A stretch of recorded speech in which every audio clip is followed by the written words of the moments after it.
Hello, this is Mentio, part three on this Persona series I'm doing about the third semester. If you want to check out parts 1 and 2, they will be in the channel as well.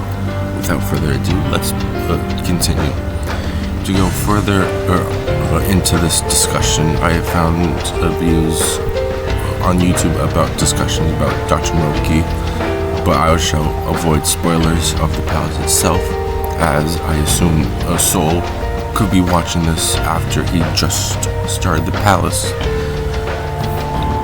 So, the first video that I have found is by the name of Thought Bubble. A student becoming a therapist, talking about third semester as well. And to avoid spoilers, he talks about how because of the doctor's past, he now wants to heal everyone and take their trauma away. Talking about how the doctor already has the power to change a person's cognition to an individual level, just like Sumire. But by doing this, he avoids his own problems as well. He was only helping others with their trauma and disregarded his own, which of course made that pain worse for him. As he continued down his path, he became more isolated to everyone except the bond he made with Joker, as you see through Persona 5 before the third semester. He became busy with his studies as he was alone, helping to erase trauma from the world. Something cut his support on the research, which made him feel despair, because not only he wants to help the people, his work is the only way for him to ignore his own pain. As his goal continues, he goes from wanting to help people to making all pain disappear completely. This shift was probably because his pain was now leaking into his goals and distorting his judgment. He then becomes a therapist, and you know the rest. He gets a messiah complex, thinking only he has the ability, the drive, and the want to help everyone. And in the video, it is said that this complex is called the delusion of grandeur for the YouTuber's studies. Dr. Moroki just makes Sumire believe she is Kasumi just because that's the easier way for her. In the video, the YouTuber then talks about how the doctor's ideals more, and the example with a mini session with Yosuke asking if those sessions with the people are truly helping the people come to their own conclusion themselves. And then the YouTuber says this for Dr. Moroki's response to Yosuke. Some people have life circumstances that confine them to a certain frame of mind, and if he can lift the weight off their shoulders, so be it. The idea that the ends justify the means, as long as they become happy, who cares? The problem being, if they are mind-washed into being happy, the doctor thinks that's okay as well. Again, for the video, skipping spoilers, going right to the part where the YouTuber talks about his mental states after becoming the god of the new world. His Messiah complex has leveled up into a Jehovah complex, saying how he thinks he has not made any errors, to the point where he thinks it's okay to impose his world onto everyone. Even though he talks to Joker, he's not tried to compromise. The video goes furthermore for examples, talking about the ends justify the means. The idea, by then talking about during the palace, he re-traumatized Sumire without asking for her consent. He now thinks that the only way for a person to be truly happy is if their thoughts align with his. He is simply projecting his pain onto others instead of trying to heal his own pain. There was another example about this topic in the video, but I can't spoil that, so or anyone else who's watching, you have to see it for yourself. And Thought Bubble has also made videos about reacting to Dr. Moki's therapist sessions as well, if you want to see those yourself. Good content. Moving on, obviously Moroki was doing this out of kindness, and generally wanted to make everyone happy because of his own experiences. But my problem is that he never compromises with anyone. The doctor basically says, join my world or nothing. I feel like a person that generally wanted to help them, wanted to join their worlds, would at least hear them out. And not only that, but of course he was doing all this to make other people happy, but to avoid his own pain. The next thing I found is about the music of the third semester. To the city music having happy music, and yet as an underlying feeling of something wrong. To the music that is begging you to join his world because he doesn't want to hurt you. To his palace music. With the user named the Murphination, we do a bit of music theory for the palace named Gentle Madman. Throughout the music, the song is in a G minor, which gives a dark tone / timbre. Next, there's the syncopation throughout the song, which is interruption in the overall flow of the rhythm.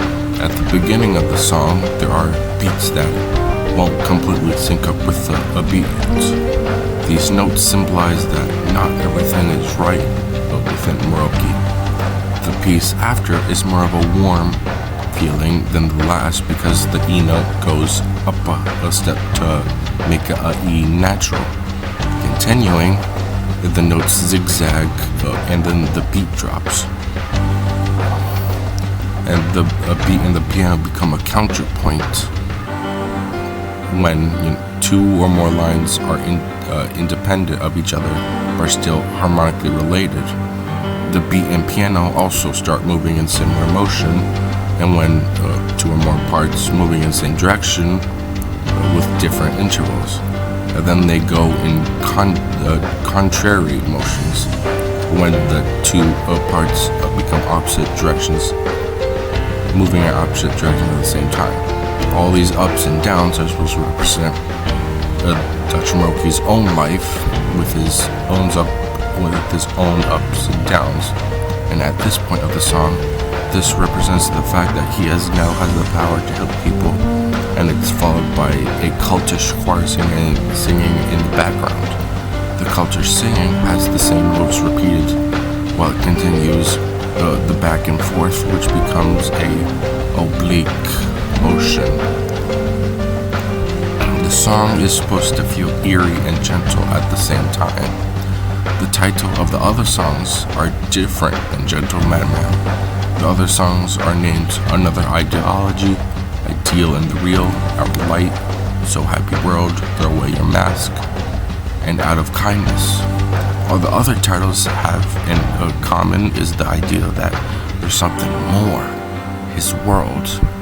All the titles have some sort of wording to show that he ain't bad, besides Gentle Madman. Another video I found had a little to do with Dr. Moki. Another video I found had a little to do with Dr. Moki. So interesting, in my opinion. A YouTuber by the name of rubhen basically saying how weird it is that Dr. Moki is the grand boss after Shido, where Shido was the native grand boss, because most of the other bosses have some connection to him. But within the comments of that video,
to go on about utilitarianism is by another YouTuber by Retro and Chill, and gives the thought experiment of, if there was a machine that could give you everything you wanted by plugging it in, would you?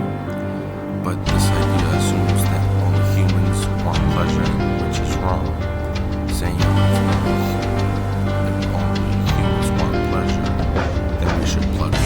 But humans want more than pleasure. The three things people want more than pleasure are: we don't want to merely experience, but actually do them. We want to be a kind of person, not a blob. And the machine limits us to what we already know, cuts us off from a deeper reality. So does that mean most people just want more than just pleasure and happiness? Not the next experiment goes into deeper stuff.